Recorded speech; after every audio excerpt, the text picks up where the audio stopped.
Hi friends, ಮನೆ ಮತ್ತು YouTube ಚಾನಲ್ಗೆ ಸ್ವಾಗತ. ನೀವಿನ್ನು ನಮ್ಮ ಚಾನಲ್ಗೆ ಸಬ್ಸ್ಕ್ರೈಬ್ ಮಾಡಿಲ್ಲ ಅಂದ್ರೆ ಈಗಲೇ ಸಬ್ಸ್ಕ್ರೈಬ್ ಮಾಡಿ ಹಾಗೂ ಪಕ್ಕದಲ್ಲಿರುವ ಬೆಲ್ ಬಟನ್ ಕ್ಲಿಕ್ ಮಾಡಿ. ಇದರಿಂದ ನಾವು ದಿನನಿತ್ಯ ಮಾಡುವ ವಿಡಿಯೋಗಳನ್ನ ನೀವು ತಪ್ಪದೇ ನೋಡಬಹುದು.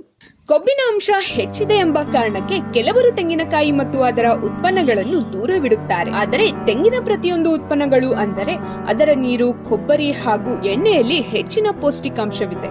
ತೂಕ ಕಡಿಮೆ ಆಗಲು ಪ್ರಯತ್ನಿಸುವವರಿಗೆ ಕೊಬ್ಬರಿ ಎಣ್ಣೆ ಒಳ್ಳೆಯದು. ಈ ಎಣ್ಣೆ ಬಳಸಿ ಮಾಡಿದ ಆಹಾರಗಳು ದೇಹದ ತೂಕ ಕಡಿಮೆ ಆಗಲು ಸಹಕಾರಿಯಾಗಿದೆ. ತೆಂಗಿನ ಎಣ್ಣೆ ಹೃದಯದ ಆರೋಗ್ಯಕ್ಕೂ ಒಳ್ಳೆಯದು. ಅಲ್ಲದೆ ತೆಂಗಿನಲ್ಲಿ ಥರ್ಮೋಜೆನಿಕ್ ಗುಣವಿದೆ. ಇದು ದೇಹದ ಉಷ್ಣತೆ ಹೆಚ್ಚಲು ಕಾರಣವಾಗಿ ಚಯಾಪಚಯ ಕ್ರಿಯೆಯನ್ನು ಹೆಚ್ಚಿಸುತ್ತದೆ. ತೆಂಗಿನ ನೀರು ಕೂಡ ಸಾಕಷ್ಟು ಪೌಷ್ಟಿಕಾಂಶದಿಂದ ಕೂಡಿದೆ. ಕಾರ್ಬೋಹೈಡ್ರೇಟ್ ಮತ್ತು ಸಕ್ಕರೆ ಪ್ರಮಾಣ ತುಂಬಾ ಕಡಿಮೆ ಇದ್ದು ಪೊಟ್ಯಾಷಿಯಂನ ಪ್ರಮಾಣ ಜಾಸ್ತಿ ಇರುತ್ತದೆ. ಕ್ರೀಡಾಪಟುಗಳು ಕುಡಿಯುವ ಸಕ್ಕರೆ ಭರಿತ ಡ್ರಿಂಕ್ ಗಳಿಗೆ ಉತ್ತಮ ಪರ್ಯಾಯವೆಂದರೆ ಎಳನೀರು. ಎಳನೀರು ಮೂತ್ರನಾಳದ ಸೋಂಕು ಕಡಿಮೆ ಮಾಡಿ ಕಿಡ್ನಿಯಲ್ಲಿರುವ ಕಲ್ಲುಗಳನ್ನು ಕರಗಿಸುವ